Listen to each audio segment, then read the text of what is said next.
Good. Right. We're back again for another reaction show. This time it's the reaction to Newcastle versus Spurs. Not as positive this time as the last time, but it probably should have been. It should have been a positive reaction we're having here tonight. Let's check in with the boys. Pete, how you getting on? Yeah, not too bad. Other than that pile of shite tonight. But yeah, we'll get into it. Let's just get into it. Christopher? Yeah, been away a couple of days in London, come back, really looking forward to the game, and then yeah, just feeling a bit flat, not gonna lie. But how are you guys? You all right, mate? Tired, and frustrated after that, along with many of the chatters. I'd say most of them, unless you're a Spurs fan. Smash that like button as well. If you're in the chat or watching this back, let's get into it. This is the team news. Bruno rested. Miley retains his spot. Murphy is recalled, and Elanga is on the bench. And Byrne gets the captain armband. This is the Spurs side, as you've just witnessed as well. Boys, thoughts on the team news? Yeah, happy that Miley was starting again. Happy that Tonali was back in the team. And I expected Murphy to start at home. Eddie Howe's just, he's manoeuvring certain players around. He's trying to give players certain minutes. It's what we have to do. When we're fighting on four fronts, we've got to give players rest when we need to, and that's why Bruno was being rested. The rest of the team is kind of what I expected, to be fair, other than the sort of like Miley back in, Tonali switch for Bruno is kind of what I expected, really. So yeah, no massive surprises there. How about you, Chris? Any surprises? To be fair, mate, yeah, Pete summed it up well there. Yeah, can't disagree. Yeah, no real surprises other than the fact I thought Bruno would start, but Louis Mali had a great game last game, so yeah, I was not unhappy at any point with the lineup. I thought it was a decent lineup. Cool. Let's rock on and get this done because we'll fly through this, guys, because nothing much happened in that first half, as you will know. 3 minutes in, all bursts through, brings the ball with him, and has a pop that was wide. 6 minutes, Hall with an important interception. Spurs counter. Newcastle applying the pressure, getting the breaks in the first 10 minutes or so. Hall and Barnes winding well down that left-hand side, putting in a good shift. 60 minutes, Miley with the shot saved. Best chance of the game so far at that stage. Constant clips from the Spurs players on the Newcastle lads, and it's eventually leads to a yellow card from that man Romero. But pure kind of shithousery from Spurs. Definitely a tactic they had coming to St James's Park. Frustrating opening 25 minutes. The lip readers would have noticed Eddie's reaction to a poor Newcastle free kick with his "fuck me." That was to continue. Newcastle continue to dispossess Spurs, who have been wasteful with little or no threat. 34 minutes. J7 from a tight angle has a shot that hits the post. Could have got a slight deflection on the way as well. But 36 minutes in, Bergvall clips Kuda's cross over the bar. Newcastle get away with one. That was a rare Spurs chance. Then they kind of get back into it a bit. They ended that half. They kind of got into first gear at least. But nothing comes of out in that half. 0-0. Thoughts on the first half, boys? Pete? Everything up until the 18-yard box I thought was brilliant. I thought we pressed well.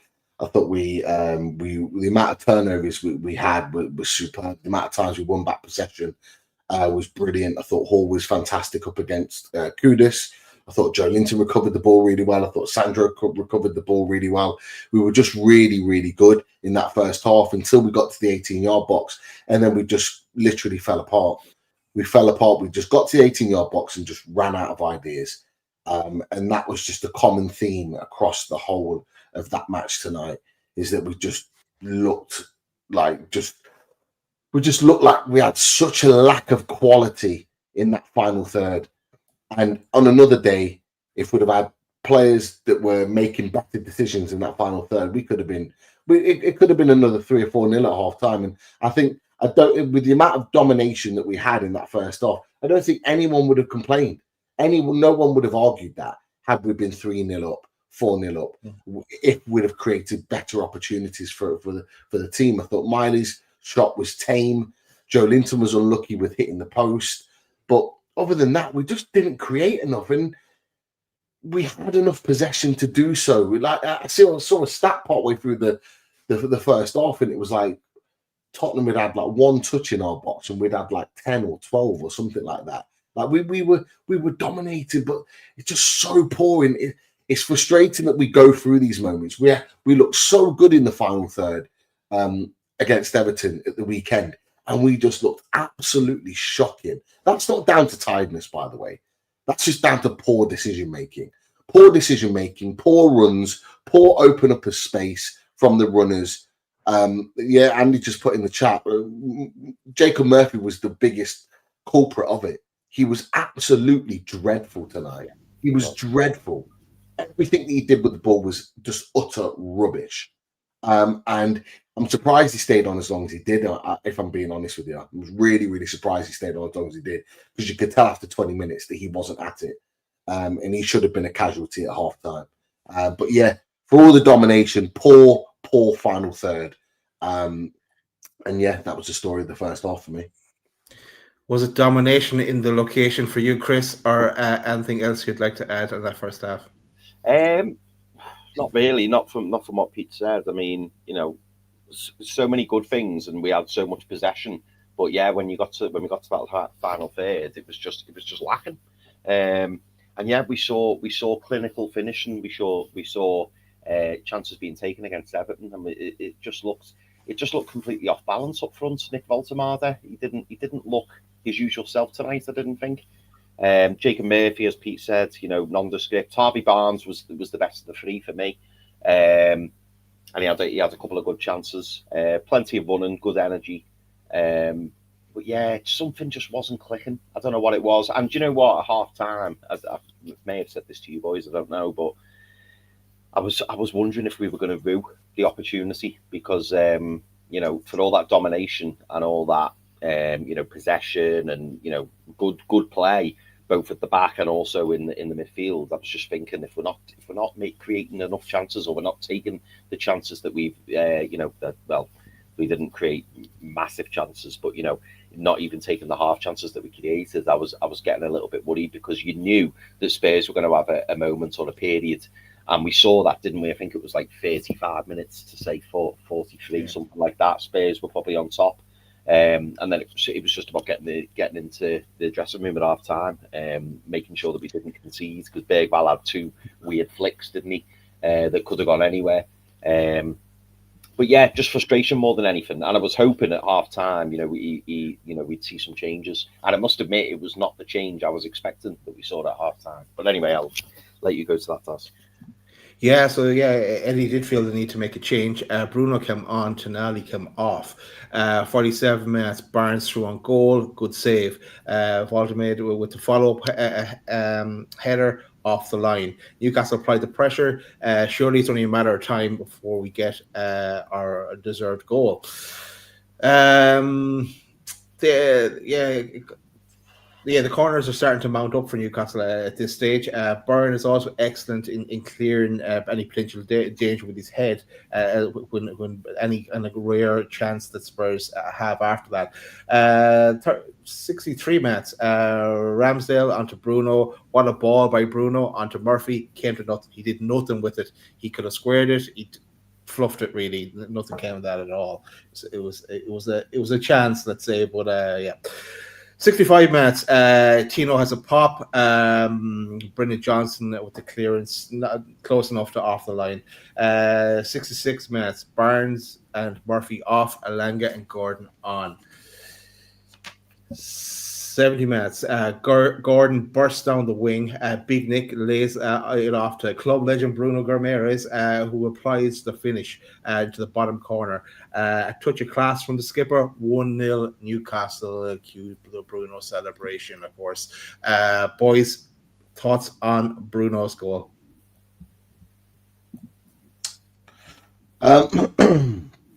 It was an absolutely sensational finish from Bruno Guimarães. It was first of all, it was really good play from Anthony Gordon, and we needed an injection of something into the game. And he certainly gave us that. He gave us that running power in and behind. He wasn't afraid to take on his man, something we haven't seen a lot from him recently, which was great to see. Opened up the space, put the ball back. Probably the one time in the whole game that Nick Woltemade has done something decent with the ball. I thought he was extremely poor today. I thought he really, really didn't hold the ball up well for us when we really needed it to. I thought he was tame and lost the ball easily when the ball was given to him far too often. But this one was good. Just a little knock-off to Bruno Guimarães, and it's a lovely finish. It really, really is. We question him sometimes about how he strikes the ball, but the way he struck the ball there was no question. He hit that true, and he probably hit it in the only place that he could score in the bottom corner. It was a great goal, and at that point, it was just relief because finally we'd taken a chance, and we're in the lead. And I think I said to you boys, I said it in the other chat as well. We cannot sit in. We cannot sit in now. We need to keep going for them. What did we do? We fucking sat in because that's just what we do at 1-0, and I don't get it. It doesn't make sense. We need to find a way of managing these moments when we go 1-0 up because it's just not good enough. But goal in itself, very, very good from Bruno Guimarães. And he himself actually changed the game. He was the initial injection of quality in this game. I would have liked to have seen him and Tonali together. Still don't know what the situation is with Tonali. Hopefully it's nothing serious and just managing minutes, but we probably could have done with both of them on the pitch in the second half, but Bruno was very, very good. Brilliant goal. Chris, thoughts on the goal from the skipper? Yeah, just to add on to what Pete said there, I was surprised Tonali came off, but I know he there was a challenge on him, wasn't it? I think it was on the half-hour mark, so whether it was a precautionary move to... I think Eddie always wanted to bring Bruno on the pitch because, as Pete said, we did need an injection. We needed something, but Tonali wouldn't have been my choice, but maybe it was more a precautionary move, just in case he was feeling something or something like that. But yeah, in terms of the goal, absolutely fantastic. And Pete, yeah, again, we were saying that sometimes we maybe not criticise, but sometimes we say that Bruno maybe doesn't hit the ball how he should. Or maybe his technique could be a bit better, but it was a fantastic finish, right into the bottom corner. I think it actually hit the side net. It was such a good finish, and yeah, 1-0 up. I'm thinking just hang on, or but like you say, not defend, but just see the game out, but keep going at them, keep asking questions of them. But unfortunately, we sat in, didn't we? Which seems to be a common theme now. But yeah, great finish, great goal. And I'll be honest, boys, I thought we were going on to 3 points. I really did. Yeah, so did I. Right, 74 minutes, mildly unlucky save for the keeper. He went for placement over power. Spurs unload the bench to go all out attack to chase the game. They didn't have to wait too long because 77 minutes, Romero gets the equaliser. Kudos with the cross. He gets ahead of Big Dan Byrne and low down as well. 1-1. Any thoughts on that? The first Spurs equaliser, boys? A one of two very, very poor goals to concede for me. It was very clear that Hall was struggling second half with Kudus. Kudus got the better of him second half. They even talked about it on commentary, and you could tell there was a clear tactic from Hall. He needed to get up and behind him, get really close to him to ensure that he wasn't able to turn on the ball. and the one time he allows him to turn on the board, he cuts it back and he knocks the ball straight in. I've got to be honest, I think it's poor defending from Dan Burn. I think it's really poor defending from him. One of two poor moments of defending from him. He didn't have a great game. He made some good clearances of headers, but he didn't have a great game in general. He wasn't great on the ball, but he was really poor in that moment. Romero should have got nowhere near that. It should have been defended better. And it's a poor goal to concede. You could probably argue, and this might be harsh, but you could probably argue that as well as that, Ramsdale should be doing better as well. Ramsdale wasn't that far away from it. He should be getting down quicker to stop that going in. But maybe I'm being harsh on him on that. But that was just my initial reaction to watching that goal back and seeing it, particularly from behind the goal. He could have done better, but Dan Burn should have absolutely done better. He should be stopping that header coming in. Obviously, from a Spurs point of view, Romero is going to say it's a great header. But look, there's two or three moments: Hall, Burn, and Ramsdale. At any one of those points, we should have been stopping that from going into the net. But that's the product of us sitting back and letting a team come on to us. We can't do it. We can't defend it. We struggle with it. So we need to stop doing it. Our best form of defense is attack. Keep pressing. Keep pushing them back. Keep heading towards their end of the pitch, not ours. Because at the moment, we just can't defend it. But it was a poor goal to concede. Chris, is Popey saving that for you? Thoughts on the goal? Don't go there. Yeah, no. Do you know what? I don't think he does now. But whether I'll start with Ramsdale. Yeah, it was a funny one with Ramsdale because as Pete mentioned, when you saw the goal go in from behind the goal, it looks like he tucks his arm in almost, and you wonder whether he should have his arm out because it happens so quick, doesn't it? It happens so quick. But yeah, you could argue maybe Ramsdale could have done better with that, or at least had his arm out in the to cover that side of the goal, which is where the ball ended up going. In terms of Dan Burn, you just think, well, if you see the defender coming, we know how good Romero is in the air. Everybody knows that. He's arguably one of Spurs' best players aerially.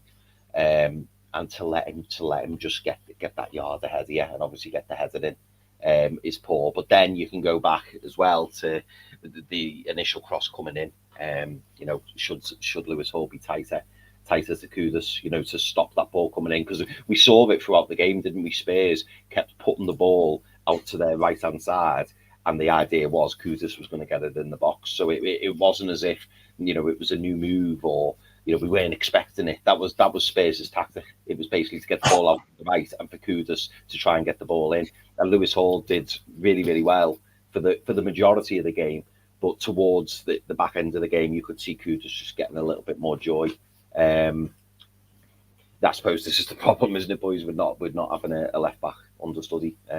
Maybe Hall coming off. I don't know. Towards the end of the game, maybe he was tired. I'm not sure, but yeah, you could see. And as Pete mentioned, the commentator mentioned it. I think it was Jamie Carragher, that he was 2 yards away from Kudus, which gave Kudus a little yard to find a gap and get the cross in. But again, if you're the centre back, if you're Dan Burn and you're seeing the player coming towards you, his job is to mark Cristian Romero, and you don't give him that moment to just cut in ahead of you and then obviously get the header off. So yeah, it was really, really disappointing. Poor goal to concede. And yeah, 1-1 at that point, and you're thinking, we're only going to be getting a point. Right, I'll describe the incident and the result, and then we get thoughts on it, lads. Because 82 minutes, VAR, possible penalty, Bentancur on Burn. The review said holding, penalty given. For me, penalties are never given for that, but you can clearly see he wasn't even looking at the ball. All his eyes on is blocking off Burn, who he brings to the ground. Right, 85 minutes. Who takes the penalty? Gordon or Big Nick? Gordon does get the nod, even though both of them are holding the ball at different stages. Massive. This is what I've wrote down here as well. And Gordon puts it away to make it 2-1 Newcastle. Cue the celebration from Gordon. He sends the keeper the wrong way. 2-1. Can we learn from the previous and see this out now this stage? But Pete, Thoughts on the incident and the resulting penalty? Yeah, I was shocked. I was shocked they even let the referee go to the monitor. I didn't expect it. I thought they were just going to wave it away, 50-50, all the rest of it. He isn't looking at the board. By the letter of the law, it is a penalty, but they never, ever get given. So I was like, it must be our lucky day if we're getting that given. And I was just praying that Gordon put that away. And it was a lovely penalty, really, really good penalty, sent it the wrong way. And at that point, I'm thinking, we might have just done it here. We might have just done enough to nick the game. But again, I was saying to myself the same thing. Don't sit back, push on, keep pressing, get Langer up with Woltemade, pressing the board, pushing. Shocking. But yeah, good penalty. I felt we were very lucky to get it. Chris, your thoughts on that whole piece of drama of in those 3 minutes? Yeah, I wasn't expecting it. Was getting a lot of messages off me mate in the group chat saying, surely not, surely you're not getting this. And the more I watched it back, I actually think if Bentancur stayed on his feet, I don't think he would have even looked at it. I actually think it went to our benefit because he went to his knees, and then when he went to his knees, Burn carries on moving forward, and then Bentancur has almost got hold of Burn, and then Burn kind of topples to the floor. But I think he topples to the floor because Bentancur is like by his waist, so he's fell over him. But I actually think if Bentancur had stayed on his feet or managed to, I'm not suggesting he purposely fell to his knees, but maybe he lost his balance, I don't know. But I think it actually made it more givable, if that makes sense. I also thought Nick Woltemade would take the penalty. I was expecting it. And then obviously Anthony Gordon took it, and I'm still not 110%. Maybe I'm scarred from that Everton game, I don't know, but I'm still not 110% that Anthony Gordon's going to put it away. But in fairness, he struck it really well. Made it 2-1, and you're thinking, right, okay, there was our second chance. There was our second chance to get the 3 points. It's not that this is not your way back into the squad at all. So Gordon, you still have to work your way back in, even though he did do well to set up the Bruno goal with Buston on the wing. Anyway, let's play on. Tino sees the funny side of Richardson's ridiculous dive attempt for a penalty a couple of minutes later. 88 minutes, Alanga pulled back in a one-on-one situation for me. He was in. With his pace, he was in, but didn't even nothing he was given for that. 9 minutes extra time. What the fuck? 92 minutes, Miley off Sharon. Shut up shop, you would think. Not to be, because 94 minutes, Romero scores to equalise again. An overhead bicycle kick that trickles through Malik Chow and Byrne. Shocking. And Ramsdale to that point. Shocking. 2-2.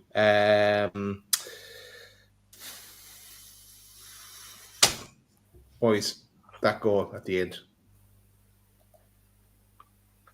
Oh, my head was on Mars, man. Jesus Christ. That was a disgustingly poor goal to concede. Everything about it was poor. How can you let?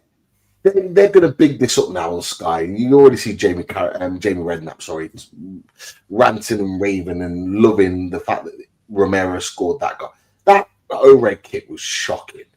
It was a shocking overhead kick. That is probably the worst overhead kick I've seen. It is poor. How it manages to go in is where the inquest needs to be.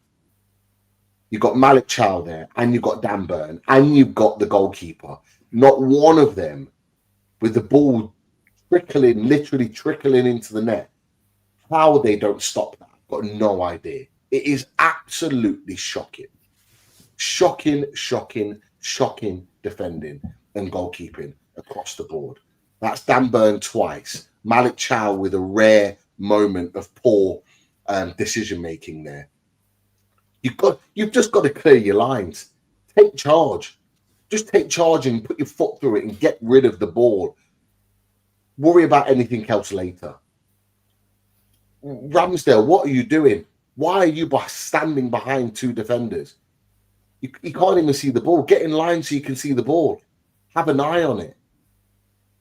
Oh, it's an awful way to throw away 2 points. It's an awful way to throw away 2 points.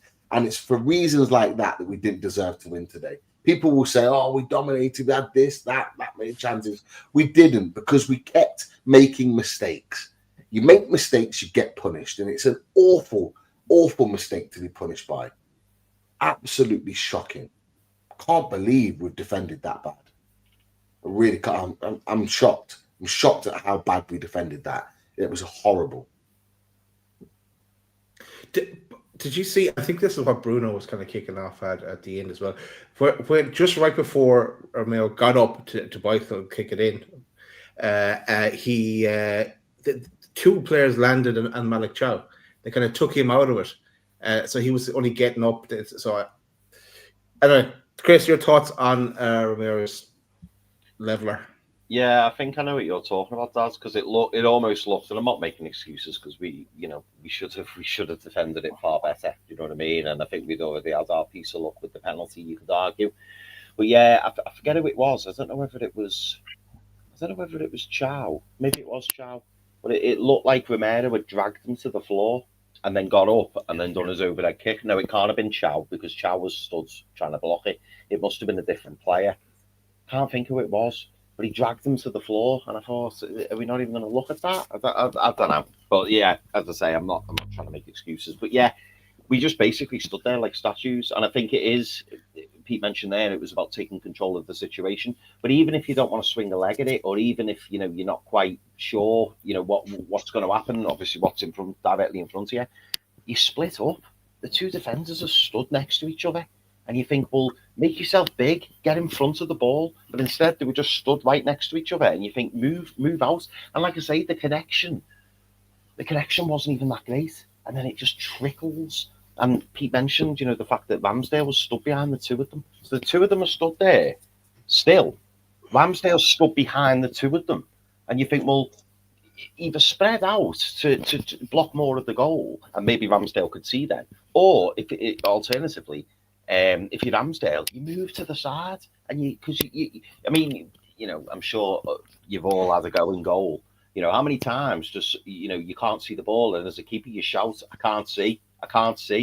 So surely Ramsdale's screaming that. I don't know if he is or he isn't, but if you can't see, you move, or your players move so that you can see. It's such a poor goal to concede, and like Pete mentioned, the fact that everyone waxing lyrical over it, with it being an overhead kick, it was fair play to Romero, he's tried it and it's come off and he scored a goal. But this is what frustrates me sometimes with the Sky commentators. Everything is over exasperated, over dramatized. It wasn't a great goal. It was an overhead kick that he hit off his shin. And it's bobbled in. But the reason that the goal has gone in is because of our own deficiencies, not because of Cristian Romero's magnificent play, because that's just not the case. It's just frustrating from our point of view, because we basically just handed Spurs 2 points. And when you look back over the 99 minutes of the game, my Tottenham mate messaged me and said, oh, you were lucky with that penalty and a point's a fair result. And I'm going, what? We should have been 2-0 up. We should have been 2-0 up at half time. But only for the fact that we weren't converting the chances, we weren't looking dangerous in that final third, and it's just frustrating because, you just feel like it's 2 points dropped, and a few people in the chat have been saying it feels like a loss, and it does feel like a loss. It does feel deflating because we've got ourselves in, we've fought really hard, and we've got ourselves into a winning position twice, but we've thrown it away twice, and it's just really annoying because it's two simple mistakes that could have easily been avoided. And linking back to that, that's the third time at home this season, and we've played, I'm going to guess, 7 games at home this season. That's Liverpool robbed at the end, Arsenal robbed at the end of a draw on both occasions, and this robbed of 3 points, I'd say. Only coming with one. Right, that's the game, boys. We have a quick glance. Doesn't really matter, but we'll have a quick glance at the table. It doesn't change an awful lot for us. Boom. We're in 13th spot. We level with Spurs and Brentford, who have to play tomorrow. That's it. We missed our chance though to zoom up the table up to towards 7th spot. It is what it is. We have to pick ourselves up and go again. And that's the frustrating thing. That's the frustrating thing. Is that was a winnable game tonight, and even in game that was winnable.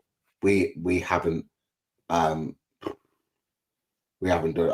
I've just seen something. It says Sandro Tonali suffered an injury, taken off at the break and facing assessment. That's not what I needed to hear. That's just popped up on my phone, so I don't know what the details are with that. The frustrating thing is that's a winnable game, and that would have really kicked us on with momentum. Yes, it wasn't the best performance, but if we'd have got the win, sometimes you have those games where you just get over the line, and we just didn't, because we just couldn't see it out. Now, I saw a stat someone put in one of the chats that I'm in, and it basically said that we have dropped 11 points from winning positions. Now, if I'm right in thinking, I'm looking at the table and I'm thinking 11 points, that puts us in the top 2, maybe top. That's the difference right there. That's the difference in why we're sitting 13th and not significantly higher. It's because we can't hold on to a lead. We have to go 2-3-0 up like we did on Saturday in order to maintain. That is a worry. It's a worry that we get so worried as a fan base whenever we go 1-0 up, and we're praying for them to keep attacking. That's a concern, because it's continual now. We're getting to the halfway point of the season, and we're still seeing those drop points at the back end of matches. That's not good. It really, really isn't good, and it's something that Eddie Howe needs to rectify quickly. He needs to find a solution to that, because we cannot keep dropping points like that. It's a big concern for me, a big concern, because we're going to have better teams than that coming to St James's Park, and we cannot afford to let other games like that slip. Chris, you're on mute, by the way, but give us your positive spin. You usually try to give us a positive spin on the table. Yeah. I mean, the positive spin is the fact that, as I mentioned in the last show, and it's been the same nearly all season. We're still in the mix. We're still, in and amongst it. I mean, as it stands, we're 3 points off 5th. But we can't keep saying, oh, we're still in the mix. We're nearly there. Let's make no mistake about it, boys. We should have been walking away with 3 points tonight, particularly because Spurs were there for the taking. I watched Spurs last Saturday, on the 8 p.m. kickoff against Fulham, and they were absolutely dreadful. And today, even I saw the stat that came up on the screen towards the end of the first half, and it was that Spurs haven't had a shot on target in the last 4 games. In the last 4 games they've played, they haven't had a shot on target in the first half. And you're going, so this is a team who aren't causing any threat. This is a team who are low on confidence. We heard the fans baying for the goalkeeper in the last game. And yeah, it's frustrating, because that is when we should be capitalising. We should have an extra 2 points tonight, and we should be looking at the league table and then going to the other teams around us, like, you've got to go and win now.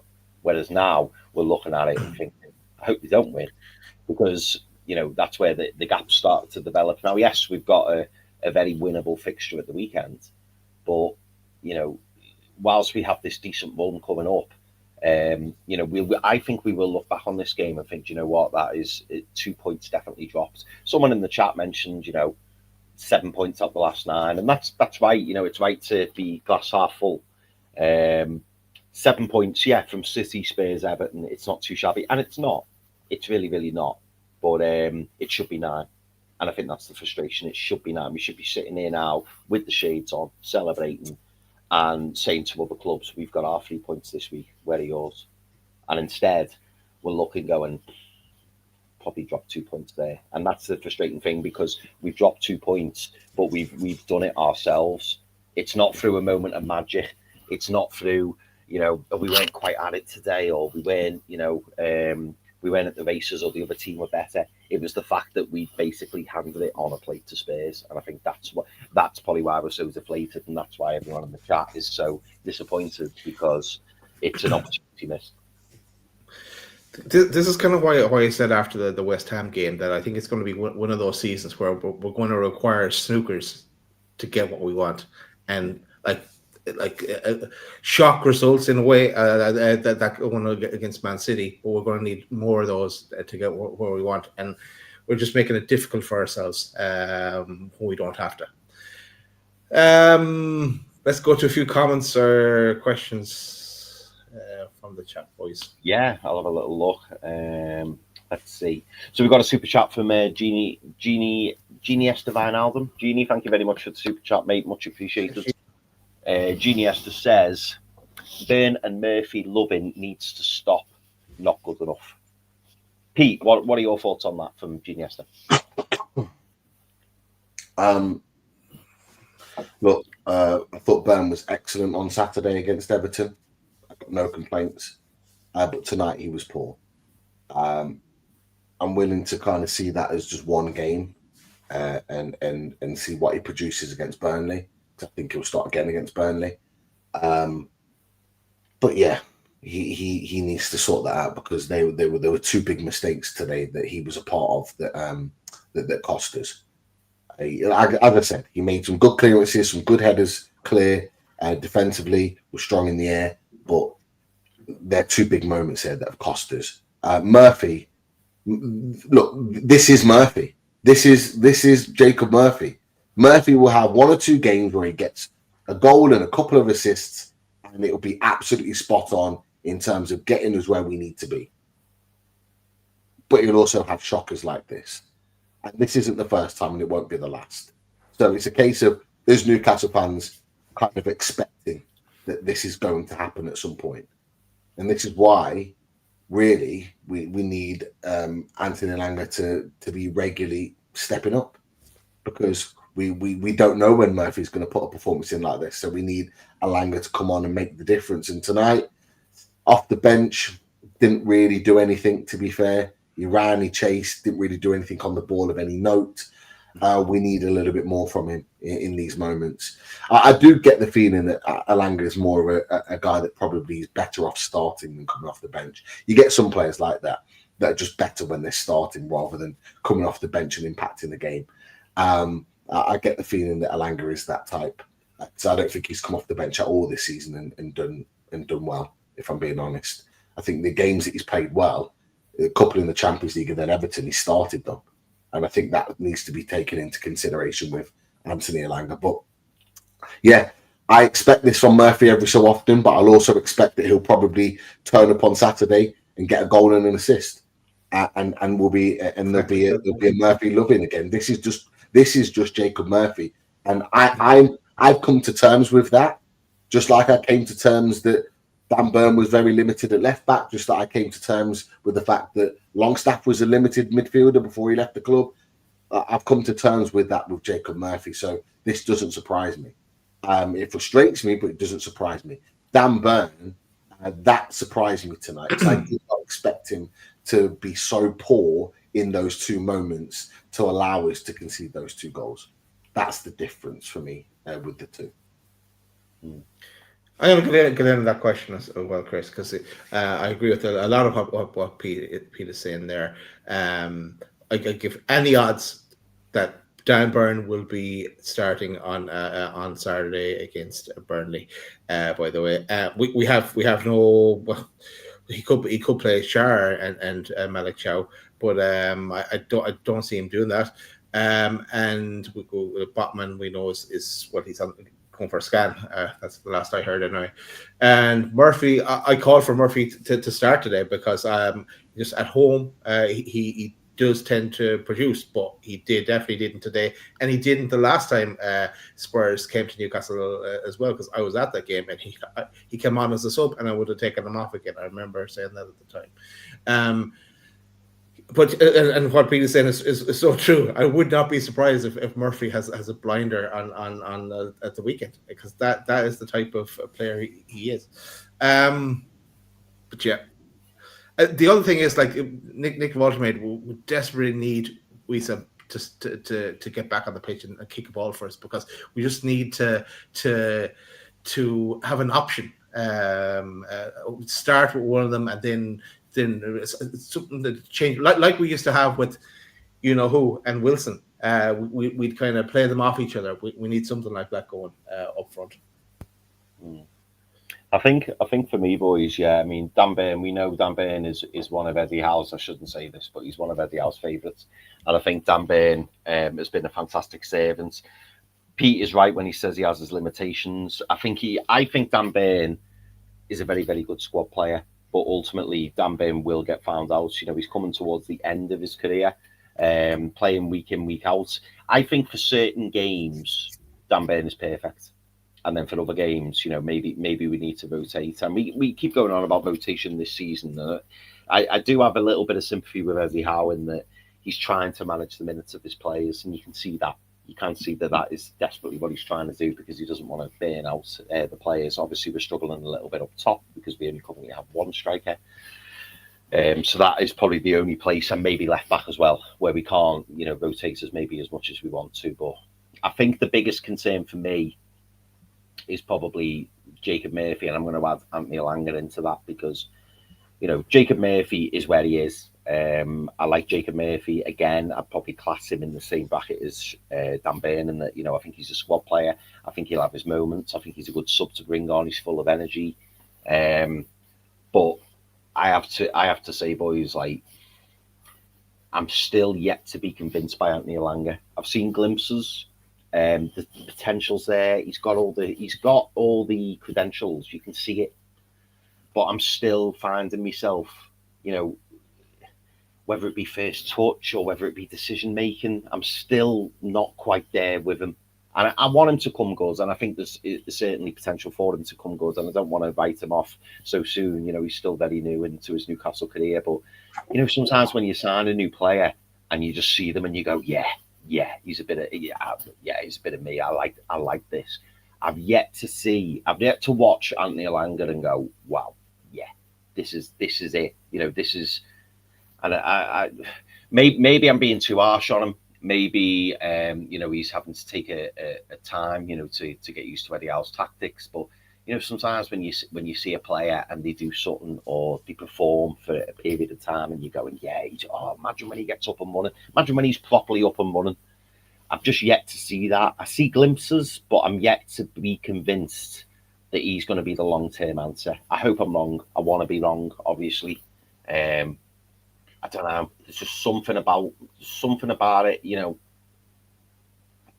I think. Do you know what? I think a lot of it comes down to, like, decision making and the touch. Sometimes, when he takes a touch, it almost feels like a fumble. Like he's correcting the touch that he's made from when the balls come into him. Is it nerves? It could be. It could very well be. Because he'll know that he's got to perform. He's got a lot of pressure on him. He knows that he's come in with that huge price tag, which absolutely is not his fault. But I've just yet to see that real, that's why I always remember Pete when we were at St James's Park and Harvey Barnes scored that fantastic goal against West Ham. He scored a few, but the winner, and he's screaming. That's why you pay the money. And I haven't seen that. I haven't seen it. There's not been a moment where I've gone, ooh, I just haven't seen it. Now it's still early days, but I don't know. Am I being harsh, boys? Am I being harsh? Or do you feel the same? Or are you very much still in those early stages where you're like, do you know what? It's still going to take a bit of time.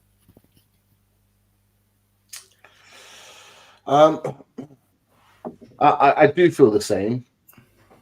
I haven't seen enough from him to suggest that he's a £52 million player. For me,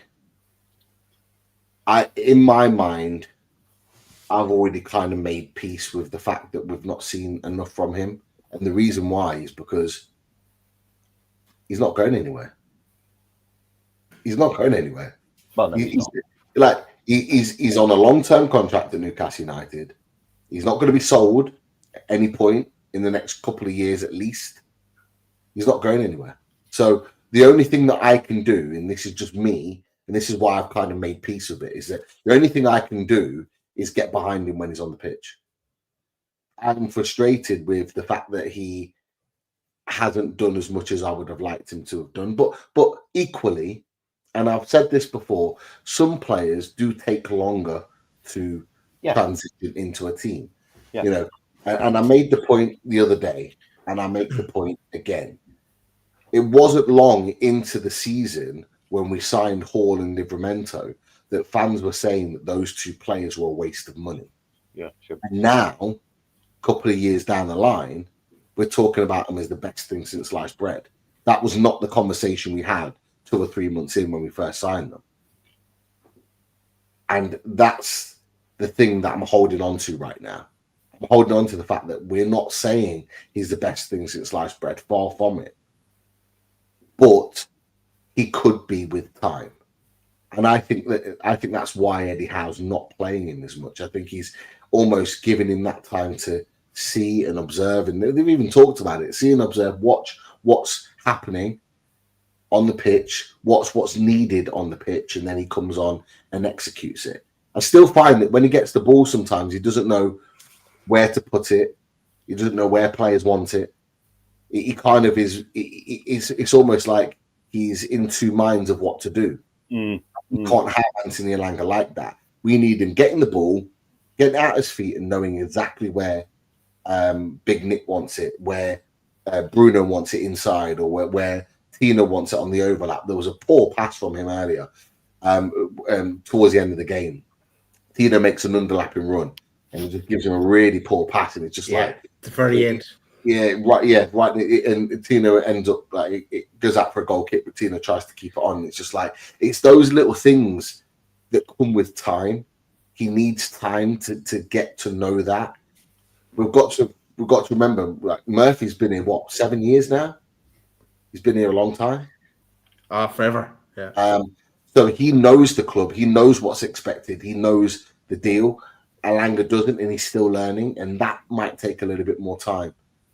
I actually think when Johan Wieser starts to play, I actually think that could be a good partnership, Elanga and Wieser. I think they could interchange, and they'll have maybe a better understanding of each other.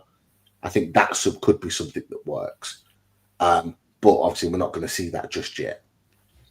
But I'm kind of like I'm going back and forth with it. But this is kind of how I'm feeling right now. I'm almost at peace with the fact that there's no point me coming on here and going, Elanga's a load of rubbish. He's not doing anything. Get rid of him. He's on a long-term contract. There's nothing we can do. Yeah. He's going to be here for minimum 2 years. Minimum 2 years. And we hope as fans within that time he steps it up. So that's the hope that happens. But I'm not here to hammer him. I'm going to continue to get behind him. For all we know, he might have a great game on Saturday against Burnley, and we're in love with him again. It's one of those things. I'm not going to use Elanga to beat him with a stick on because let's be honest, boys, this game should have been out of sight before he even came on the pitch tonight.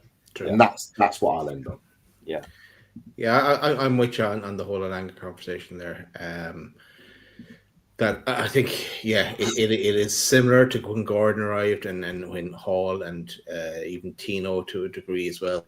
But I do think that how we'll eventually get the best out of him, and it will click for him, and then we'll be delighted with him. He's just gonna just give it a bit of time. Right, next topic, Chris. So Aaron Cave basically repeats what we were saying earlier: score, sit back, concede, repeat. And that does feel very very prominent at the minute. So yeah, I can see. I started that for a reason, because that's where we are right now, and that's the big worry for me with Newcastle United, is that, you know, we score, we sit back, we invite pressure, we sustain pressure, but then we concede, and then it's back to the drawing board, back to attack again and trying to score a goal. Like that process is what we've been doing so much this season. It has to stop. Yeah, Bobby's giving you your props there, Pete. Yes, Pete, Woltemade, the pronunciation back on point. Yes. Touching on what we've just been speaking about, Daz, Scott asks, why can't we defend the lead? What is going wrong? And just to expand on that a little bit, do you think it's a mentality thing, Daz, or do you think it's a tactical thing? And for me, I do think there's a big difference. One, is Eddie Howe telling them to do that?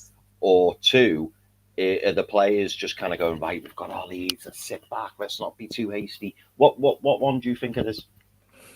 That's $1 million question, isn't it? What the fuck is it? Because combination of both. Yeah, look at the Liverpool game, you thought, okay, we're just unlucky, and we were. But then the Arsenal game, it was the same thing. It was the last second to Gabriel, and now this to add it in. And again, when we're at home as well. I don't know. I don't understand it, because what is the point in sitting back when you're at home as well, where you're pushing forward, the crowd is urging you on as well, and it's we kind of just sit back and invite it onto us.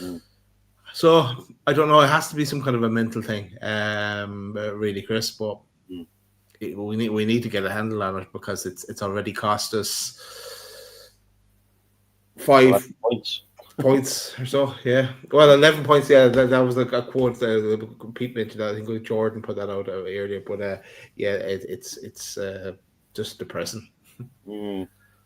And Pete, you know, do you think it's a mentality thing? Do you think it's a tactical thing?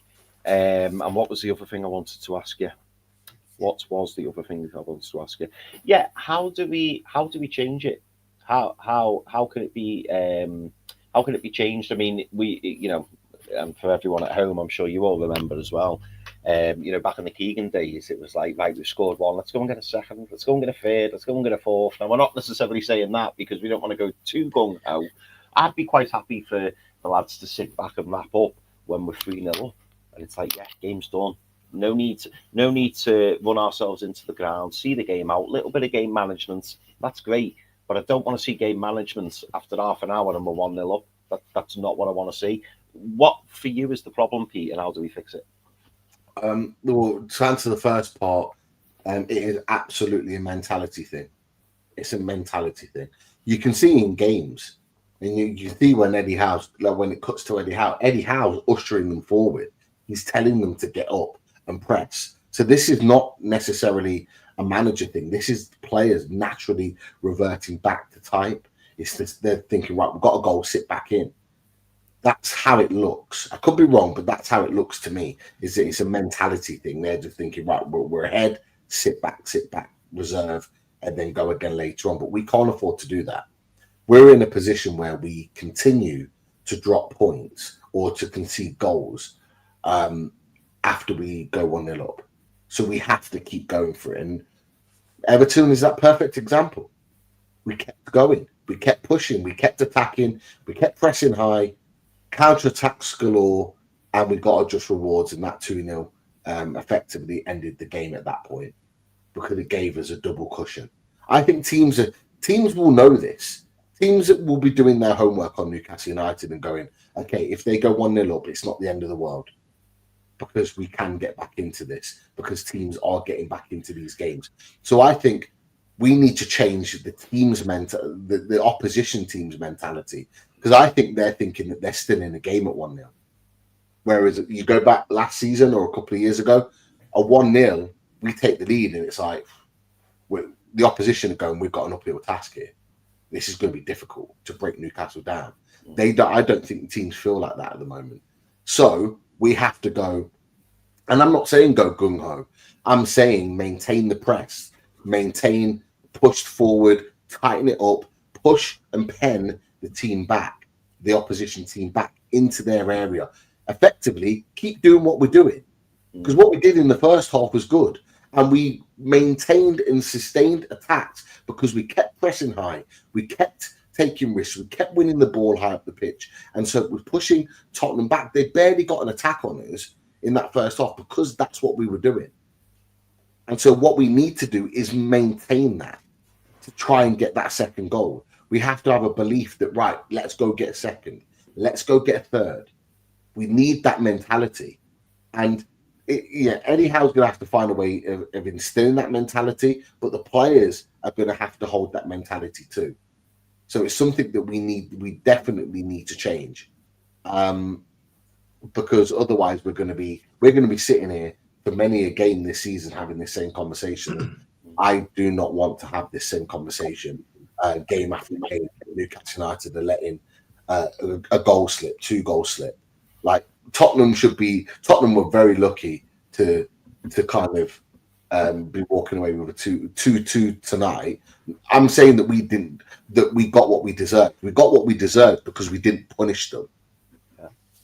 When you don't punish a team, that's what you get. I'm saying we dominated. We had the better chances. We had better possession, all that sort of stuff for long parts of the game. We deserved really to win it. But if you're not going to punish a team, then you get punished. And that's why I said we deserve what we got for that reason. For me, I remember when Romero scored that header. I think this guy said on their commentary that was their first shot on target. Yeah, it was. Like that's just shocking, lads. It's so bad. It's so bad. We need to be better. Oh my God. I shouldn't be this annoyed. You know what, lads? I shouldn't be this annoyed, right? Because we've just won 2 out of 2. We've got 6 points on the board before tonight. And we've not even lost tonight. We've took a point. So we've got 7 points from those last 3. 7 points from 9 isn't the worst thing in the world. It actually isn't. But it's the manner in which we've dropped the points which really annoys me. That's why I'm really irked tonight by the fact that we haven't won the game, is because we were so dominant for so many parts of that game that we should have won and we didn't. That's why I'm annoyed. But actually, in the grand scheme of things, 7 points out of 9 isn't the worst thing in the world. And someone said it in the chat earlier, a win on Saturday, which I'm fully expecting, by the way. I'm fully expecting Newcastle United to wipe the floor with Burnley and win this match. And so you're looking at 10 from 12.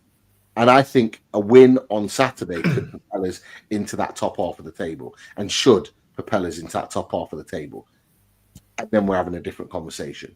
So I'm irked at the fact of the manner in which we lost, but it's not the worst in the world. I want to pin it back though as well to the best form of defense is attack, right? And for us both, currently and historically in the Keegan era, it was all about attack, right? But we've only one striker, and losing Wisa has cost us big time. That we don't, when it comes to Nick Woltemade, later in games, he's out of juice, and we have no one else to no other outlet to go to. So that puts more pressure on the defense and the midfield, and that's what's allowing us to get back in. I think when we have that a second striking option, or put Wies's on his way back, and hopefully we bring in one in January as well, that'll take a bit more pressure off the defense going into those closing out games. Like even Eddie Howe, he tried. We could be slating Eddie Howe for why did he not bring on an extra defender there just to close out the game. But he did do that as well. So I don't think you can blame Eddie Howe for this one. I know some people were having a pop at Eddie in this situation, but. Yeah, I think it will change as we move forward with 2 striking options as well. Yeah. DXLENCL makes a really good point here. He says, Keith Downey said, without Isaac and his pace, we don't score anymore because we can't counter now as well like we used to. Do you think there's an element to that? And does this make you excited to see Johan Vissel? I'll go to you first, Az. Well, our friends in Congo did us a favor, didn't they? Felix, he took one. He must have been watching the show. No, I just want to see what he can do in the black and white shirt. Really, I keep down here watch one of his videos. He said that they're raving, or one person anyway in the squad is raving about him in training, and he's performing really well in training. So he has to do it in probably in an under-21s game next, and then get on the bench, and Eddie give him a shot then. But yeah, look, we have to adjust to a totally different style of play with Big Nick up front, and but we'll have to adjust again a bit with Vissel. So it'll be interesting to see. It's another dimension for us as well to analyze and to look at. Yeah, absolutely. And Pete, obviously, same question, but also I'd hear your thoughts on this. When do you think we'll see Johan Vissel named on the bench? What game do you believe that will be? I mean, obviously, I'm sure you'll agree with this. I don't expect him to start a game. I think he will be first named on the bench. But when do you expect to see him on the bench, Pete? I want him on the bench Saturday. I don't know if we'll see it, but I want it. And I have to look. I'm going to give out a public apology. Felix, all is forgiven. I'm willing to shake hands. Congo, AFCON, I will be supporting. I will be there. Okay, I will be there. I will. Freedom of Congo. We'll be doing the Congo love watches, and we will be there. We will be supporting, because you have done the right thing. Thank you very much for allowing us to keep our man, and therefore you have my support. So just like in politics, you do something for me, you scratch my back, I scratch yours. So Congo for the win. AFCON, let's go. Bring it home. So yeah, I just wanted to give that out. Done deal, Pete. He agrees. That would be a decent picture if you had my face on it and it was just a little bit taller. I only had 2 seconds to do it, Pete. Give me a chance. Remember, it had my face on it just a little bit taller, because remember the 6 foot club. We need to make sure that maintains. We are the 6 foot club, not 6'7", not 6'7". We're not quite Dan Burn, but look, hey, 6 foot is okay. We're the part of the 6 foot club. So I will be shaking his hand. 6'2", Genie. You know what? I like you, Genie. I like you a lot. And you know stuff. You know ball. And you know height as well. But yeah, look, Johan Vissel, I hope to see him on the bench. I hope to see him on the bench on Saturday. I think now that's it almost made me feel like we've maybe been holding back until the squad was announced. Now the squad's been announced, it's almost like we've got maybe a bit of free reign now to kind of involve him. And as you said, Daz, the rave reviews, I think Keith Downey was talking about it on his video about the fact that he's been super sharp in training, brilliant in front of goal.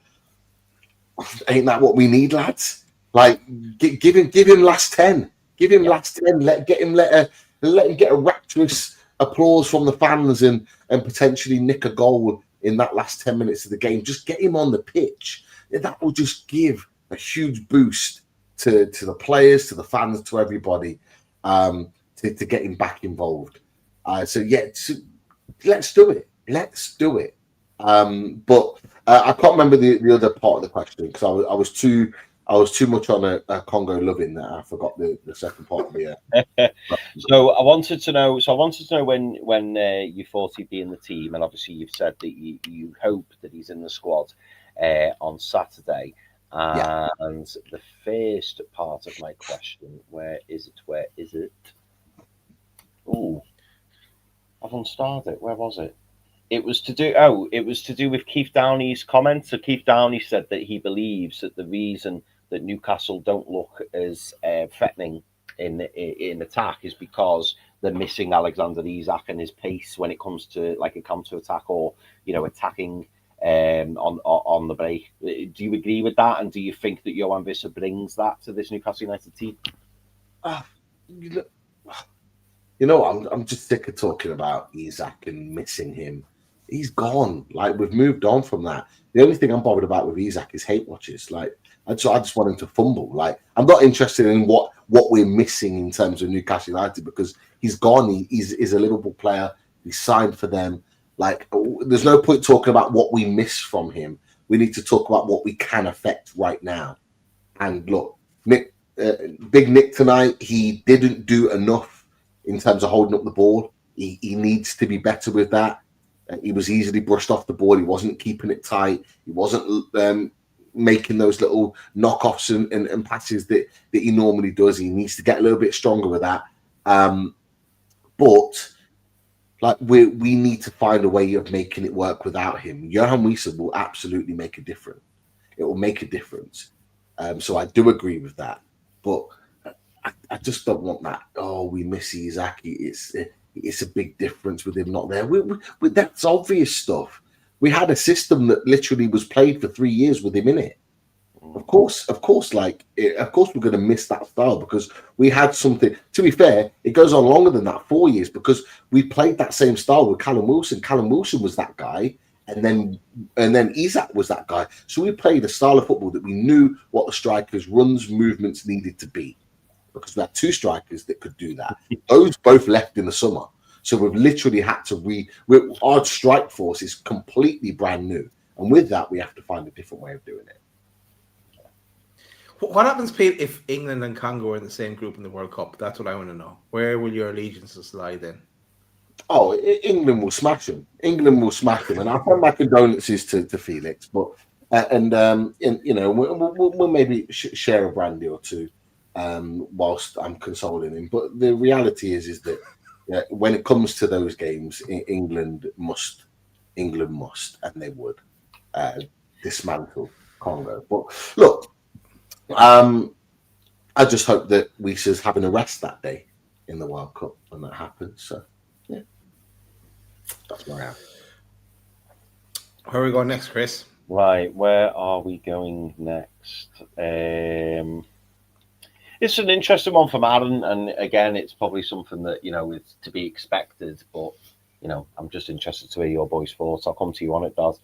Aaron says, Eddie's usual post-match press conference praising the players. I'm sick of it, man. I mean, I'll be honest, Aaron, from my perspective, like, I wouldn't expect him to do any different. I think he would praise the players. I think he'd big the players up.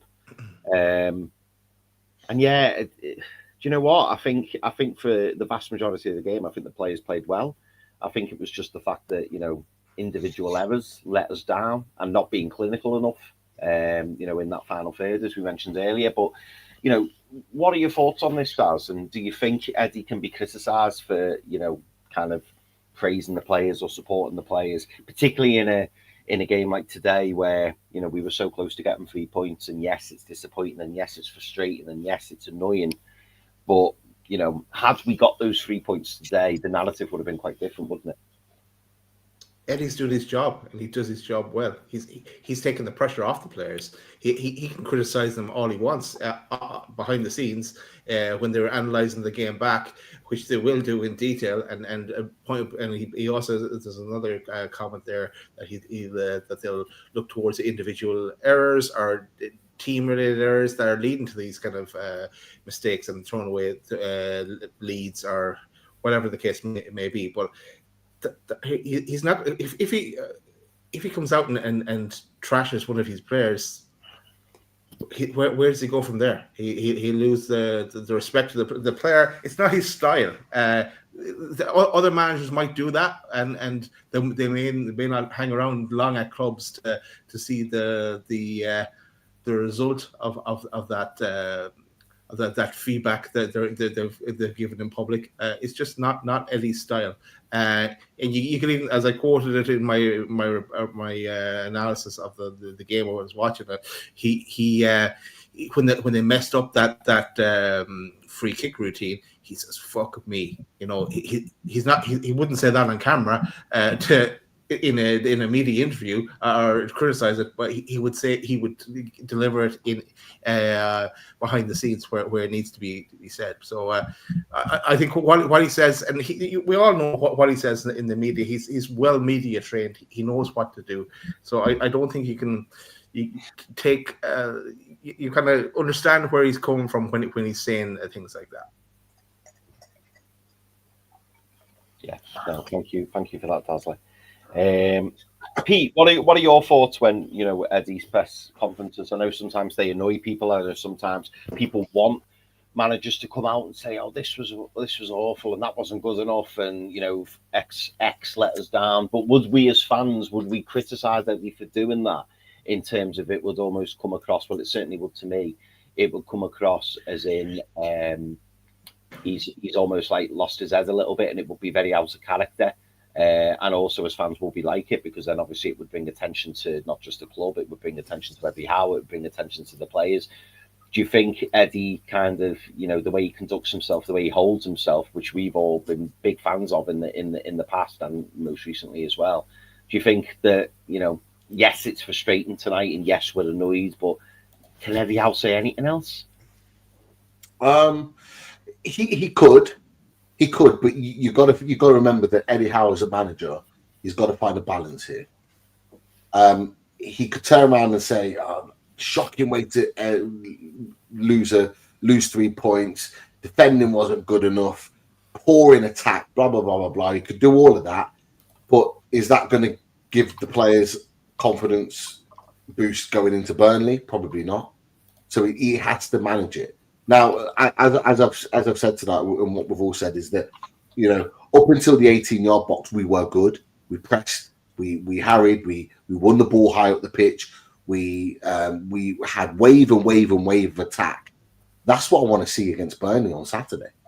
That's exactly what I want to see in that game on Saturday. So you don't want to be hammering them too much, because there was some really good stuff there.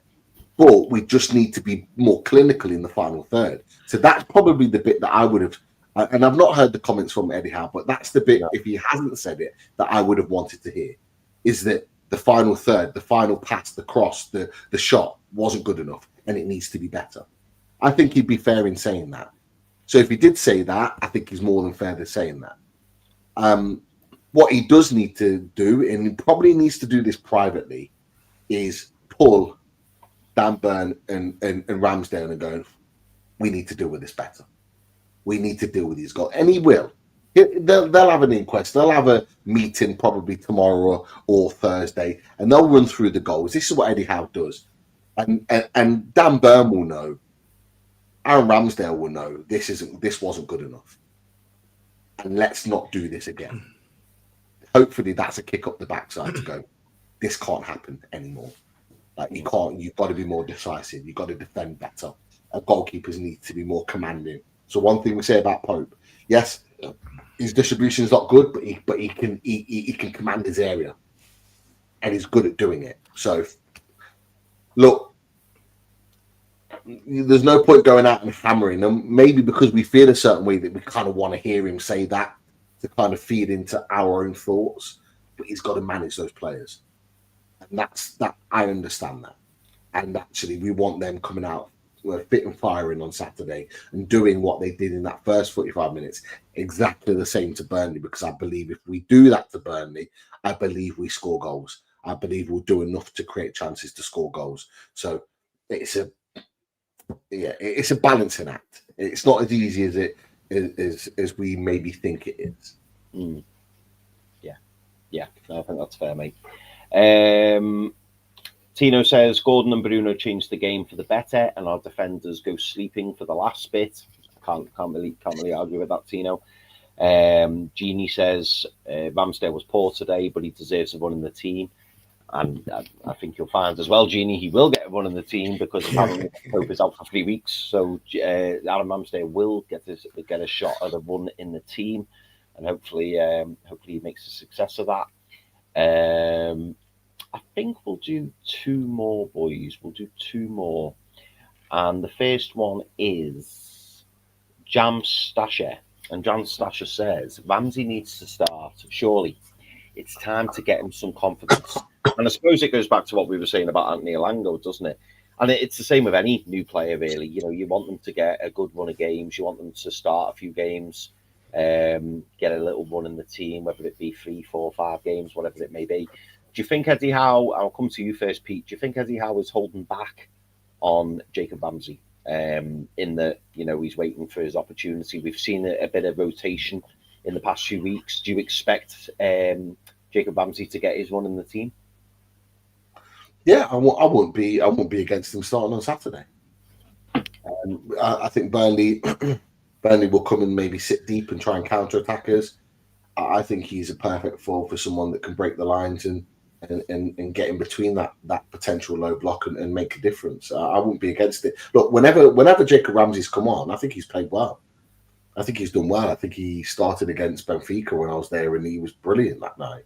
I thought he was excellent in that start for Newcastle. Like, I want Jacob Ramsey more involved, and I've been saying it for weeks. But there's clearly a vision. There's clearly a plan that Eddie Howe has got for Jacob Ramsey. Jacob Ramsey will play minutes for Newcastle United. He'll play games for Newcastle United between now and the end of the season.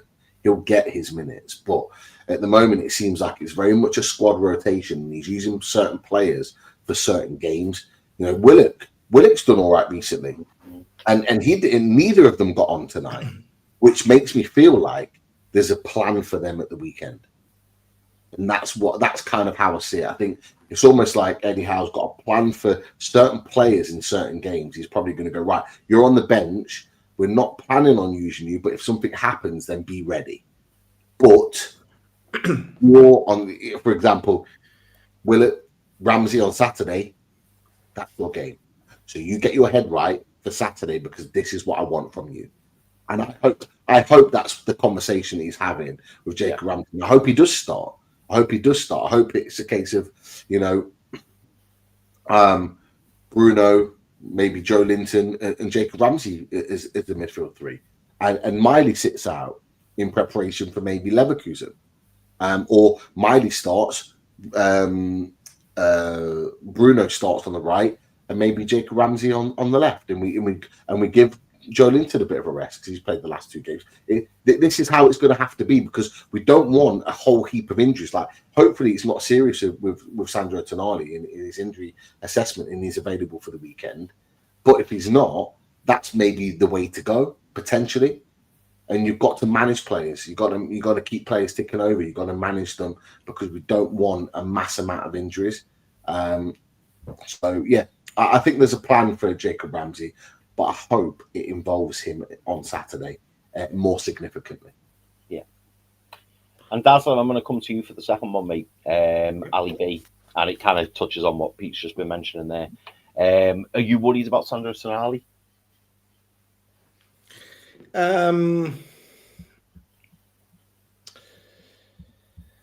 Want to hear more about what the issue is. No time is a good time to losing Sandro, but I want to know what the issue is.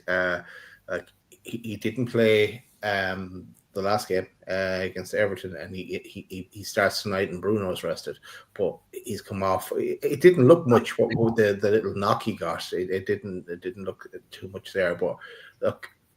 It may be just a case that they rest him up again for the game against Burnley. And look at that, and linking back to the other question, that might be the reason, another reason to bring in Ramsey. He deserves a shot. He surely learned a lot of the playbook now at this stage, so he hasn't got as much of a chance as Langa has. So he does deserve a shot. I know he was injured for a little bit when he came in first. So let's see what he can do. Right, boys, well, that's it for the questions. Cool. Just like, as we said before, fully loaded transfer shows will be coming back sometime as well. Pete, I have an update on the guest. We have a guest. First guest is going to be this man, friend of the channel, Felix. He's got the shades and he's got the pointing going on. So Felix is ready for fully loaded transfer show whenever we have one. So yeah, bring that on. Great age. That is it. We will be back probably with a Burnley big match preview and obviously a reaction show as well. So so stick with us for that.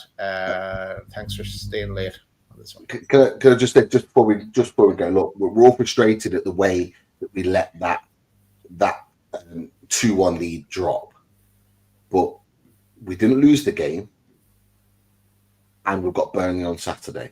We've took 7 points from 3 games. We are on an upwards trajectory. If we get 3 points on Saturday, we are going in the right direction, and we're preparing in the right way. So let's not get too down about it. Let's not this anyhow out nonsense, all the rest of it. Get behind the boys on Saturday, and I'm confident that the boys will turn up and do the business. So although we're all frustrated, and I'm kind of like calmed down from that initial frustration, and I'm like, right, okay, not the worst thing in the world. Let's go to Burnley on Saturday, St. James's Park. Let's light it up, and let's put them to the sword, and let's get this little blip back on track. Simple. Simples. So you had to end on simples, didn't you? I like it. Right, that's it. Bruno, come on the pitch. Do the business. Let's get everyone out on the pitch and start from where they need to go on Saturday. See you in the next one. Good night. Cause sooner or later in life, the things you love you lose. But you've got the love I need to see me through. You got the love. You got the love. You got the love. You got the love.